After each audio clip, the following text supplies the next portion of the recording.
Bonjour à toutes et à tous et merci de nous rejoindre pour ce nouvel épisode d'Objectif Santé qui est dédié à la chirurgie esthétique. Je suis le docteur Catherine Lacronière et je reçois aujourd'hui le docteur Vincent Hunsinger, spécialiste en chirurgie plastique reconstructrice et esthétique.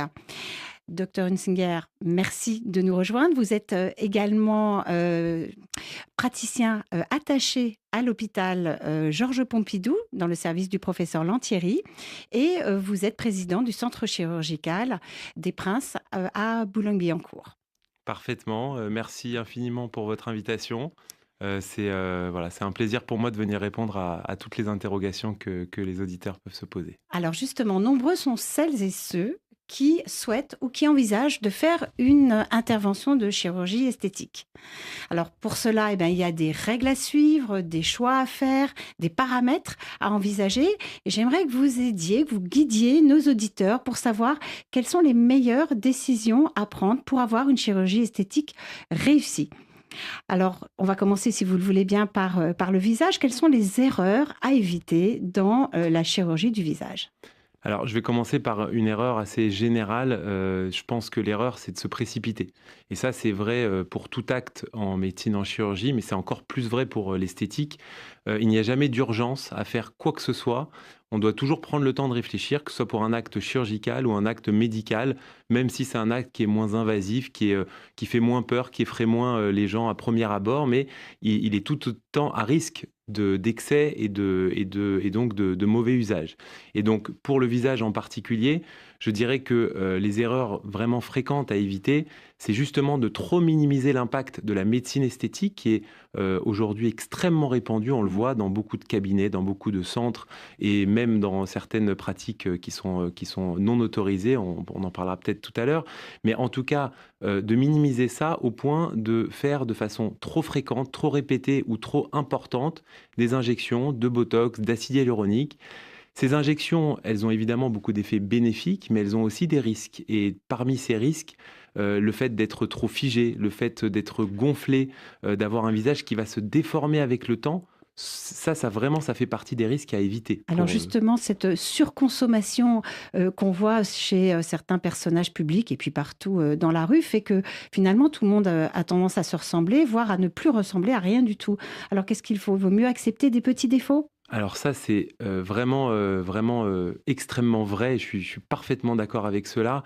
Alors, une première chose, c'est que pourquoi on va voir effectivement parmi les personnalités ou parmi les personnes médiatisées parfois beaucoup d'excès, il y a aussi vraiment un biais en chirurgie esthétique ou en médecine esthétique, c'est que on ne voit que ce qui est excessif, on ne voit que ce qui n'est pas forcément réussi. On ne voit pas toutes les personnes qui ont bénéficié de chirurgie ou d'injections réussies et modérées. Ça, c'est la première chose. Après, en effet, les défauts, il faut aussi savoir les accepter, les imperfections. J'ai pour habitude de dire qu'il vaut mieux toujours un peu moins qu'un peu trop. Et ça, les gens ont un peu de mal parfois à l'entendre et à le comprendre. On se regarde à la loupe au miroir x2, x3, x4, on voit des petites imperfections sur son visage et on va courir auprès de son médecin, son chirurgien pour dire tiens, il faut absolument corriger ça, j'ai vu, ça vient d'apparaître. Mais attention, c'est normal d'avoir des plis, c'est normal d'avoir des imperfections. Nous, ce que l'on corrige, ça n'est pas le vieillissement. Vieillir, c'est plutôt une bonne chose. C'est plutôt les effets négatifs sur le visage que peut avoir le vieillissement. C'est-à-dire quand le vieillissement donne un visage fatigué, quand le vieillissement donne un visage triste, ou bien c'est toutes ces mauvaises expressions que peut donner un vieillissement quand il est un peu trop dur. C'est vraiment ça qu'on corrige, c'est pas du tout toutes les imperfections qu'on peut voir à la loupe. Bien sûr. Et si on consulte un chirurgien et que le chirurgien vous récuse, vous dit non, qu'est-ce qu'on fait ? On prend un autre avis ? On prend d'autres avis au pluriel ?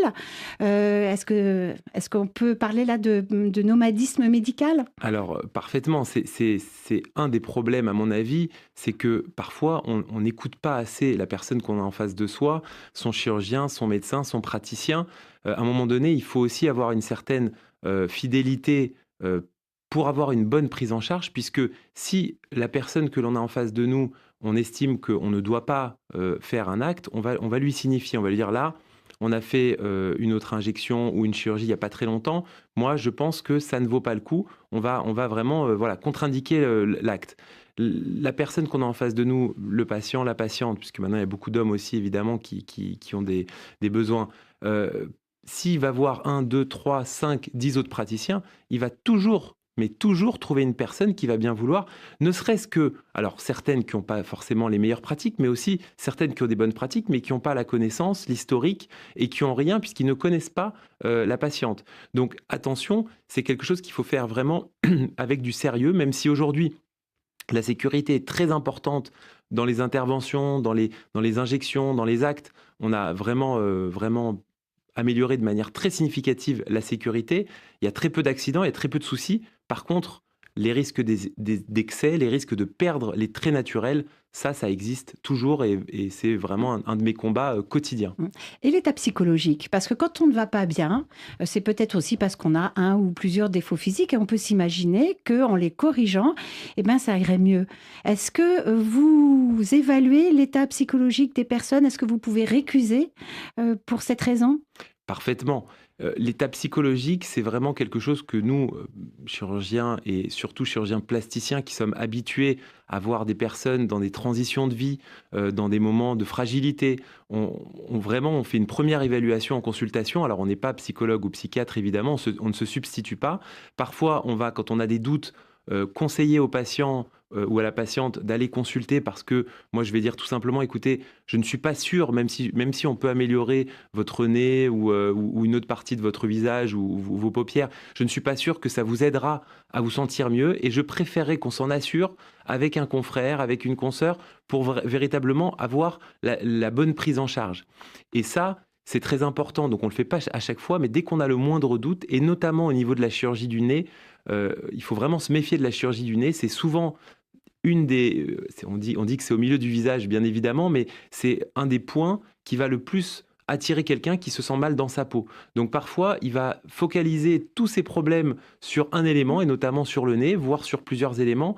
Il va penser qu'en faisant une chirurgie, en se faisant opérer, il ou elle va se sentir mieux, et c'est pas toujours le cas. Donc nous, on va évaluer la possibilité de faire une chirurgie, d'améliorer les choses, mais surtout l'impact que ça va avoir pour l'homme ou la femme qu'on a en face de nous, puisque cet impact, c'est la réelle, je dirais, indication dans notre métier. Nous, on ne fait pas une chirurgie pour soigner une maladie, on fait une chirurgie pour améliorer la qualité de vie. Si on n'améliore pas la qualité de vie, même si on a un très beau avant-après, magnifique, mais que le patient se sent mal, ou voire encore plus mal, on a échoué. Ouais. C'est un échec. Tout à fait.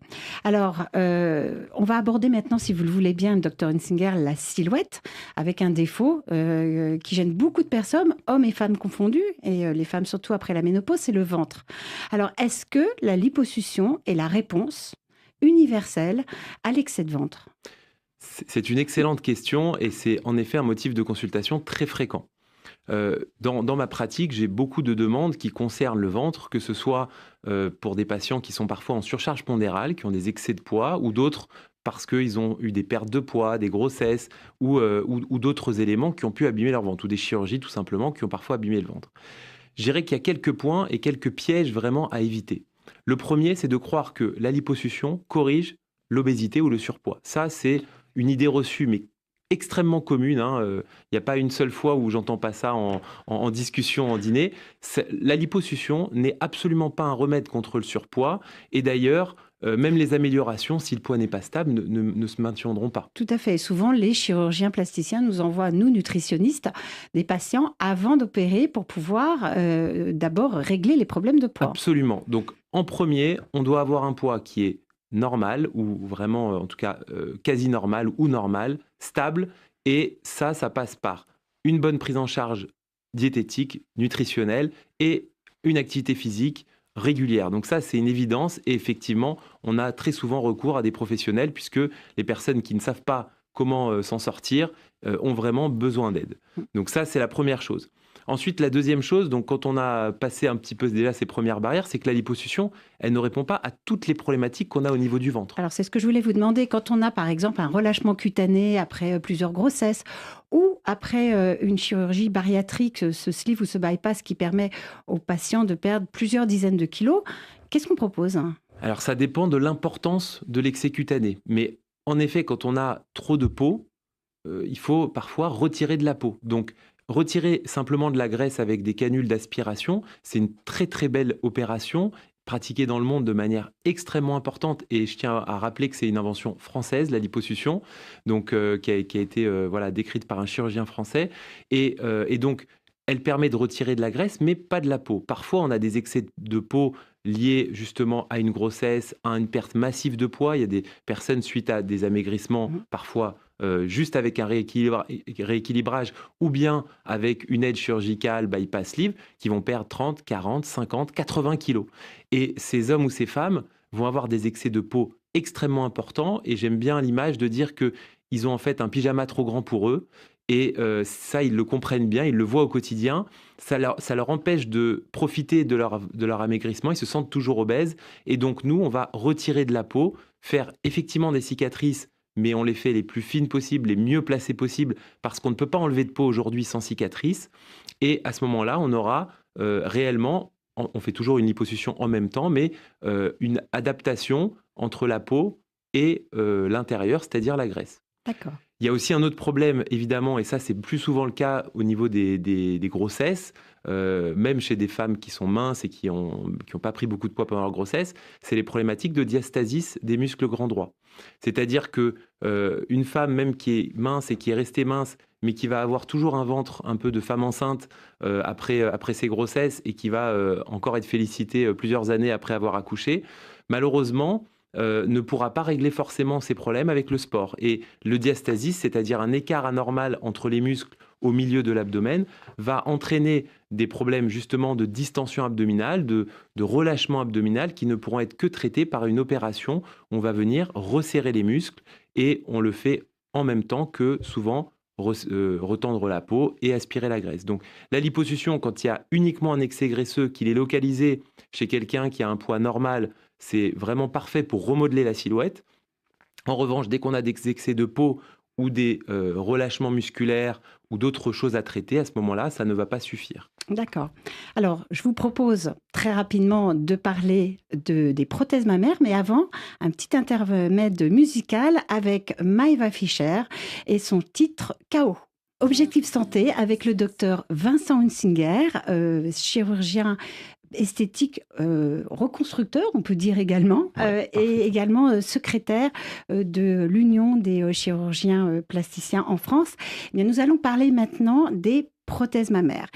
Parce qu'on peut, à juste titre, on a entendu énormément de choses, et j'aimerais qu'on puisse faire le point sur ce qui se passe au niveau des prothèses mammaires aujourd'hui, en 2024. En commençant par le commencement, Dr Hunsinger, est-ce que vous pouvez nous rappeler ce qu'est un implant mammaire, appelé aussi prothèse mammaire? Alors merci pour cette question. Effectivement, on va réexpliquer un petit peu de quoi se compose une prothèse mammaire, et ça va permettre de comprendre beaucoup de choses. Une prothèse mammaire, c'est une poche qui est constituée d'une enveloppe et d'un gel. La plupart du temps, maintenant, c'est du gel de silicone, qui permet de compenser un problème de perte de volume mammaire, soit pour des problèmes d'hypotrophie mammaire, de malformation, et c'est aussi tout à fait utilisé pour les problématiques liées à la réparation après cancer. Donc une prothèse mammaire, c'est une enveloppe, un gel à l'intérieur. Cette enveloppe peut avoir plusieurs types, de surfaces, notamment ce qu'on appelle la texturation, des surfaces plus lisses et des surfaces plus rugueuses, peut avoir plusieurs formes. Les formes rondes, c'est-à-dire que c'est une prothèse qui est ronde, évidemment, elle est plate en dessous, sur la face qui va aller au niveau du thorax, ou bien des formes anatomiques, c'est-à-dire que si on la regarde de profil, on va avoir une goutte avec une partie haute qui est moins projetée, plus plate, que la partie basse qui est plus en volume et plus en épaisseur. D'accord. Alors, il y a plus d'une dizaine d'années, une alerte mondiale avec des implants, les implants PIP, qui étaient sujets à des ruptures beaucoup plus importantes. La sécurité, en ce qui concerne les prothèses mammaires, est donc une priorité. Est-ce que vous pouvez nous dire ce qu'il en est de la sécurité aujourd'hui? Absolument. La sécurité, je dirais, évidemment, c'est toujours ce qui est vraiment le plus important dans notre métier. On fait un métier, encore une fois, où on ne soigne pas des maladies, on veut aider les gens à se sentir mieux. Donc si on les aide à se sentir mieux en leur inculquant des maladies, ça pose un vrai problème éthique. Donc la sécurité, c'est très important, surtout dans le cadre de prothèses mammaires, puisque je rappelle qu'il s'agit de corps étrangers qu'on va garder à l'intérieur de son corps, et donc qui vont pouvoir provoquer des réactions du corps ou bien se dégrader et poser des problèmes avec le temps. Donc vous rappelez l'affaire PIP, je tiens à préciser plusieurs éléments. Donc, c'était une société française qui fabriquait des implants au mépris de toutes les règles, qui a réussi à passer entre les mailles du filet parce qu'à l'époque, la norme CE était extrêmement, je dirais, moins rigoureuse et était un petit peu laxe, faisait des contrôles sur dossier et pas forcément des contrôles inopinés, prévenait avant d'aller voir les fabricants. Donc, aujourd'hui, ça a été renforcé et 2 fois, une première fois après l'affaire PIP et une deuxième fois plus récemment. Donc en 2024, on a véritablement des normes qui ont été très durcies. D'ailleurs, ça coûte cher aujourd'hui aux fabricants puisqu'ils ont été obligés d'élever leur niveau de sécurité et en plus avec véritablement un contrôle extrêmement, extrêmement strict. Donc ça, c'est la première chose que je voulais rappeler. La deuxième, et ça c'est important quand même pour rassurer les auditeurs, les auditrices par rapport à ça, c'est que les PIP, c'était avant tout, je dirais, une arnaque. C'est-à-dire que c'était des prothèses qui étaient de mauvaises prothèses, avec une enveloppe où il n'y avait pas les barrières imposées pour éviter la perspiration de silicone. Le silicone à l'intérieur, au lieu d'être du silicone médical qui est bien toléré, c'était du silicone industriel qui donnait plus d'inflammation. Une vraie catastrophe. Une catastrophe, et d'ailleurs, voilà, cette personne a été sévèrement punie, évidemment, pour ça.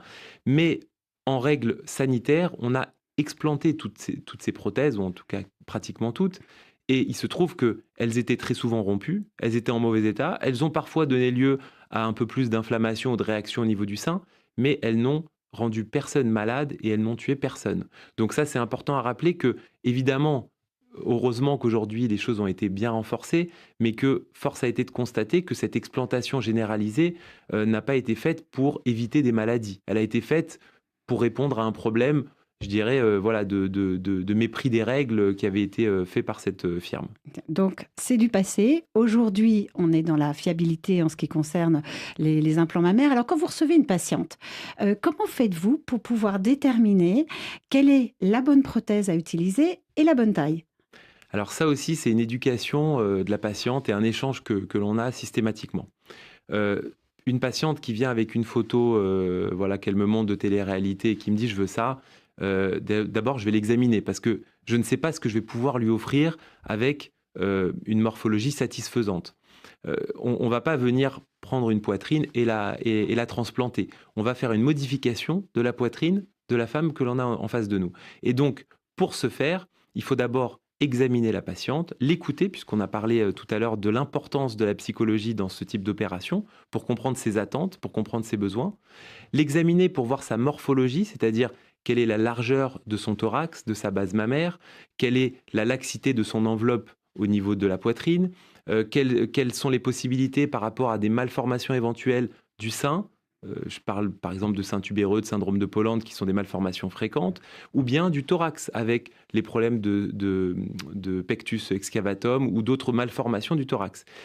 D'abord, la première chose, c'est celle-là, c'est faire un constat, de dire voilà comment est votre poitrine, et voilà ce qu'on pourrait réaliser de manière satisfaisante avec une morphologie respectée et avec quelque chose qui ressemble à une poitrine de femme, et en espérant que c'est ça qu'elle va avoir comme souhait. Donc le naturel toujours. Je vous ai entendu parler de chirurgie mammaire 2.0, la prise en charge chirurgicale moderne. Qu'est-ce que vous voulez dire par là ? Vous parlez des cicatrices, hein ? Alors, il y a bien sûr les cicatrices et il y a aussi les techniques. Aujourd'hui, on est capable de faire beaucoup mieux qu'avant et il y a beaucoup de choses qui ont évolué. On a parlé de l'évolution matérielle au niveau de la technologie des prothèses et heureusement qui les a rendues plus fiables, même si ça reste des corps étrangers, on en parlera tout à l'heure et les risques sont toujours présents. On va aussi parler un petit peu de techniques chirurgicales et de cicatrices. Aujourd'hui, on a pu développer des méthodes qui permettent de faire des chirurgies avec des cicatrices qui sont minimes. Pour des cicatrices, par exemple, d'augmentation mammaire, j'ai réussi à limiter la cicatrice en termes de longueur, parfois à 3 cm, 3 cm et demi. Donc c'est vraiment tout petit, ça va se positionner dans le sillon et ça va permettre de faire une intervention où on va pouvoir vraiment augmenter le sein de manière naturelle avec des séquelles minimes. Il y a aussi les techniques qu'on applique sur la cicatrice en fin d'intervention. Personnellement, j'utilise beaucoup un laser qui est développé par une compagnie et qui permet, pendant la chirurgie, à la fin de l'opération, d'avoir une cicatrisation qui va être meilleure, qui va être moins inflammatoire et donc qui va être plus fine. Donc cette technologie, là aussi, a amélioré la rançon cicatricielle et à améliorer les choses. Et puis, on en parlera peut-être après, mais aussi vraiment tout le développement de l'injection graisseuse et du lipofilling. Donc le lipofilling qui se fasse en même temps qu'une implantation pour corriger des défauts au niveau du thorax ou améliorer la visibilité d'une prothèse, ou bien à la place parfois de prothèses, en remplacement ou en primo-implantation, là aussi, ont permis des évolutions extrêmement importantes avec toujours ce souhait d'être le plus sécuritaire possible et le moins invasif avec le moins de cicatrices. Alors, puisqu'on parle cicatrices et que nous sommes dans le mois sans tabac, est-ce que le fait de fumer provoque une cicatrisation retardée ou difficile? Alors ça, c'est vrai que c'est souvent une discussion que j'ai avec mes patientes et avec mes patients pour d'autres types de chirurgie. Ils ont du mal à comprendre quel est l'impact du tabac. L'impact, il est majeur, et il est majeur, je dirais, même pour des toutes petites quantités de tabac, et même pour des quantités de nicotine assez faibles en vaporette. Donc, c'est un impact sur le plan anesthésique, c'est-à-dire qu'on va avoir des réveils et on va dire, une induction et un endormissement qui va être un peu plus difficile, des réveils qui vont être plus difficiles, et donc des risques anesthésiques qui vont être majorés. Ensuite, au niveau chirurgical, il faut bien comprendre que le tabac, et la nicotine en particulier, va affecter la microcirculation de la peau. Donc, elle va rendre spastique les tout petits vaisseaux qu'on a sous la peau, qu'on ne voit pas. Et donc, ce qui va se passer, c'est que pour cicatriser, la peau a besoin d'être oxygénée, a besoin d'avoir un apport en sang. Eh bien, cet apport va être stoppé, va être bloqué par le tabac, et ce, pendant plusieurs heures après avoir fumé. Donc, au lieu de cicatriser 24 heures sur 24, on va cicatriser 12 heures sur 24, voire 8 heures sur 24, voire 4 heures sur 24. Donc, vous imaginez les retards de cicatrisation, les infections, les déposes de prothèses qui peuvent survenir, puisqu'un corps étranger qui s'infecte, on est obligé de le retirer. Et donc, le tabac est un poison pour la chirurgie, bien sûr, à beaucoup d'autres égards aussi. Donc, moi, j'impose un arrêt du tabac 1 mois avant jusqu'à 1 mois après, strict, sans nicotine. Et ça, c'est vrai que aujourd'hui, on est assez dur avec ça, mais quand j'explique aux patientes que c'est dans leur intérêt et qu'on ne va pas faire tout ça pour avoir des complications et pour se retrouver avec encore plus de soucis qu'on était arrivé, voilà, on n'est pas sur une chirurgie, encore une fois, urgente. On a le temps, on doit prendre son temps, et si on doit prendre le temps d'arrêter de fumer, de perdre du poids pour la liposuction, voilà, eh bien, il faut le prendre. C'est un temps qu'on aura gagné, véritablement. Alors, vous le dites, hein, la surveillance est très importante aussi après, bien entendu. On peut avoir une question en se disant, est-ce que le fait d'avoir des implants peut perturber le diagnostic d'un éventuel cancer du sein? C'est une question fondamentale. Si c'était le cas, croyez-moi qu'on ne poserait plus d'implants. Je pratique également la chirurgie réparatrice du sein, que ce soit à l'hôpital, donc Pompidou, avec le professeur Lantieri, ou bien également en privé. Et évidemment, on a plus qu'une sensibilité à cette maladie extrêmement fréquente de la femme, qui peut être grave dans certains cas. Et donc, les prothèses mammaires n'empêchent pas le diagnostic du cancer du sein. Il y a d'ailleurs une technique qui a été interdite il y a quelques années parce qu'elle empêchait le diagnostic de cancer du sein, c'était les injections d'acide hyaluronique. Il y a eu toute une vague d'injections d'acide hyaluronique qui s'appelait à l'époque Macrolane, où on pouvait, en injectant de l'acide dans les seins, les faire gonfler. Et on s'est rendu compte que cet acide était blanc à la radio. Et donc, les cancers étant blancs, on ne voyait plus rien. Et donc ça pendant plusieurs années. Donc ça, c'est évidemment une des conditions sine qua non. Une technique qui empêche le diagnostic du cancer n'est pas une bonne technique. Donc les prothèses, elles sont différentes de la glande. On voit bien la prothèse et la glande, et elles sont d'ailleurs vraiment bien contenues par l'enveloppe. Et pour ce qui est de l'injection graisseuse, de lipofilling, eh bien, on va injecter de la graisse. La graisse, c'est noir à la radiographie, donc c'est radio transparent. Et donc les radiologues considèrent que une femme qui a été injectée en lipofilling, parfois, peut même être plus facile à surveiller parce que la glande a été un petit peu noirci, et donc on va voir ressortir le blanc sur le noir. Donc ça, c'est très important. Le cancer du sein, qui touche une femme sur 8 en France, ce qui s'appelle l'adénocarcinome, n'est clairement ni majoré par les cancers, par les prothèses, et ça, on a quand même beaucoup de dizaines d'années de recul. ni évidemment n'empêche leur diagnostic par mammographie, échographie. On sort d'Octobre Rose et donc je pense qu'il y a eu pas mal de débats à ce sujet. Tout à fait. Alors, c'est très important à savoir. On a quand même entendu parler d'un cancer, visiblement relié aux implants mammaires. C'est un cancer rare, hein, le lymphome anaplasique à grandes cellules. Est-ce que c'est vrai? Est-ce qu'on doit en avoir peur? Qu'est-ce que vous pouvez nous dire? C'est vrai, c'est donc une forme de cancer qu'on a découvert beaucoup plus récemment. Elle a été découverte il y a quelques années seulement, pour une bonne et simple raison, c'est que cette forme de cancer est extrêmement, extrêmement rare. Selon les marques et les modèles de prothèses, on va dire que c'est entre 1 sur 2000 et 1 sur 30 000 porteurs de prothèses. Donc c'est extrêmement rare. Et ensuite, c'est assez souvent bénin. C'est-à-dire que ce n'est pas un cancer extrêmement agressif de premier abord. C'est un cancer qui est... C'est d'ailleurs, il y a même eu des hésitations pour savoir si on l'a placé véritablement dans cette case-là, cette entité. Et donc il s'agit d'un lymphome anaplasique. Mais en réalité, c'est une maladie de la capsule. Il faut comprendre que quand on positionne un corps étranger, c'est vrai pour n'importe quel corps étranger, l'organisme se défend, va fabriquer une enveloppe pour l'isoler de notre organisme. Il ne veut pas le voir, il l'isole et il l'oublie. Cette capsule, cette enveloppe, normalement, elle est fine, elle est souple, et donc, quand on va toucher une poitrine qui a une prothèse, on ne va absolument pas avoir de sensation de sein dur. Parfois, elle peut durcir. Donc, si elle durcit, elle va s'épaissir, elle peut former ce qu'on appelle une coque, mais elle peut aussi former une maladie justement de cette capsule qui s'appelle le lymphome anaplasique. Il faut savoir deux choses sur ce lymphome. La première, donc, c'est qu'il est très rare. Donc, évidemment, ça ne doit pas forcément nous empêcher, quand on n'a pas d'autre solution, de poser des implants. Et la deuxième, c'est que quand il est pris en charge précocement, le seul traitement est de retirer l'implant et la capsule. C'est tout. Pas besoin de chimiothérapie ou d'autres traitements. Et donc, et on va voir véritablement ce développement. C'est pas comme l'adénocarcinome dont on a parlé tout à l'heure, où il faut faire une mammographie, sinon on le voit pas, on le sent pas. Là, le sein, il va tripler de volume parce qu'il y a du liquide qui est sécrété à l'intérieur. Donc, on ne peut pas rater le diagnostic, hein. Voilà. Alors, voilà.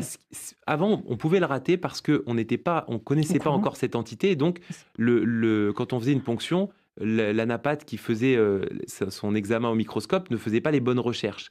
Maintenant, on sait quels sont les marqueurs qu'il faut rechercher. Et donc, évidemment, il est devenu très difficile de le rater. Et donc, comme on le prend en charge précocement, aujourd'hui, c'est devenu, déjà, c'est extrêmement rare. Personnellement, j'en ai jamais vu, alors que j'en ai recherché à beaucoup de reprises, avec des doutes, avec justement des Alors, sérums qui se sont formés. on rassure tout le monde, hein. De toute façon, la surveillance fait que, justement, on ne passera pas, ou moins possible, à côté des effets secondaires, très rares. Tout le monde n'a pas forcément envie de mettre des prothèses. Est-ce qu'il y a d'autres moyens pour obtenir une augmentation mammaire? Vous parliez de l'hypofilling tout à l'heure. Tout à fait, le lipofilling, donc injection graisseuse. Je vais vous détailler un petit peu ce que c'est maintenant. C'est une des alternatives ou des compléments, puisqu'il peut se faire aussi en même temps que les prothèses, par rapport à l'augmentation mammaire. Premièrement, pour mettre justement de côté les prothèses mammaires, ce sont des corps étrangers. On a vu tout à l'heure qu'il pouvait y avoir des complications. D'ailleurs, combien de temps on garde des prothèses? Alors, on peut les garder longtemps. En réalité, il est quand même recommandé tous les 10 à 15 ans de les changer s'il n'y a pas eu de complications. Maintenant, quand on a un certain âge, si on veut les garder plus longtemps, ce n'est pas une obligation de se faire réopérer à 75 ou 85 ans parce qu'on a des prothèses depuis longtemps. Encore une fois, ce n'est pas une maladie. Le sein va peut-être devenir un peu plus rigide et un peu moins naturel, mais à partir d'un certain âge, on n'a peut-être pas forcément tout à fait les mêmes attentes. Donc, pour repartir sur le lipofilling, la prothèse étant un corps étranger, on la réserve vraiment au cas où on n'a pas d'autre choix. C'est-à-dire la femme mince qui a vraiment très peu ou pas de poitrine. Quand on a des nécessités d'augmentation mammaire, mais qu'on a des réserves graisseuses et qu'on a déjà un petit peu de poitrine, on va pouvoir s'adresser à une autre technique, qui est une technique qui maintenant, là encore, est pratiquée depuis très longtemps, hein, en reconstruction depuis peut-être au moins 20 ans, et en esthétique depuis plus de 10 ans. Donc, c'est l'injection graisseuse ou le lipofilling. Ce qu'il faut comprendre sur le lipofilling, premièrement, il faut avoir de la réserve graisseuse. Donc, ça ne va pas s'appliquer à une jeune femme très très mince qui a vraiment... Donc finalement, les kilos en trop, ça sert de temps en temps. Exactement. Pour nous la graisse, c'est véritablement un de nos outils, c'est notre matière première. Et c'est vrai que parfois, dans certains cas, que ce soit en réparation ou en esthétique, on peut ressentir de la frustration en tant que chirurgien plasticien quand on n'en a pas assez, parce que c'est notre matière première pour améliorer certaines zones du visage, de la poitrine ou du corps. Et là, vous réglez deux problèmes. Vous enlevez de la graisse là où on n'en veut pas et vous en rajoutez là où on en a besoin. C'est exactement ça. C'est vraiment quelque chose qui va être bénéfique à double titre. On va améliorer la silhouette et on va augmenter la poitrine. Je précise simplement pour les auditeurs ou auditrices qui se poseraient la question, puisque j'en ai quand même régulièrement en consultation, on ne peut pas prendre la graisse de quelqu'un d'autre. Ce serait trop pratique, sauf Dommage. si c'était véritablement une jumelle homozygote, que vraiment le patrimoine génétique soit exactement le même. Sinon, on va avoir un rejet, puisqu'évidemment, même des frères et sœurs ont un patrimoine génétique qui est très, très différent. D'accord. C'est une graisse qu'on va injecter, mais qui va être acceptée comme une greffe. C'est-à-dire que le corps va prendre les cellules graisseuses et va les revasculariser là où on les a injectées. C'est d'ailleurs une des raisons du principal défaut de cette technique, c'est que si on injecte 100 ml de graisse, il y a à peu près 70 ml qui vont réellement prendre et être greffés à l'intérieur du sein. Donc ça veut dire qu'on va devoir souvent surcorriger, c'est-à-dire injecter plus que nécessaire. Et ça veut dire aussi qu'on va devoir souvent faire plusieurs séances. Je dirais en général, moi je conseille au moins 2. Donc on va, entre guillemets, partager les réserves graisseuses pour au moins 2 séances. On va dire, on prélève ces zones-là pour la première, ces zones-là pour la deuxième. Et à ce moment-là, ça va nous laisser le temps d'avoir une première greffe, ça régresse, on fait une deuxième greffe, et là, on va avoir des résultats satisfaisants. D'accord. Écoutez, je crois que là, on sait à peu près tout ce qu'il faut faire pour avoir une chirurgie esthétique réussie. Docteur Vincent Hunsinger, je vous remercie beaucoup d'avoir accepté mon invitation aujourd'hui.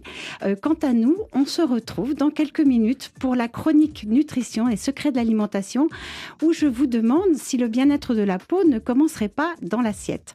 En attendant, portez-vous bien.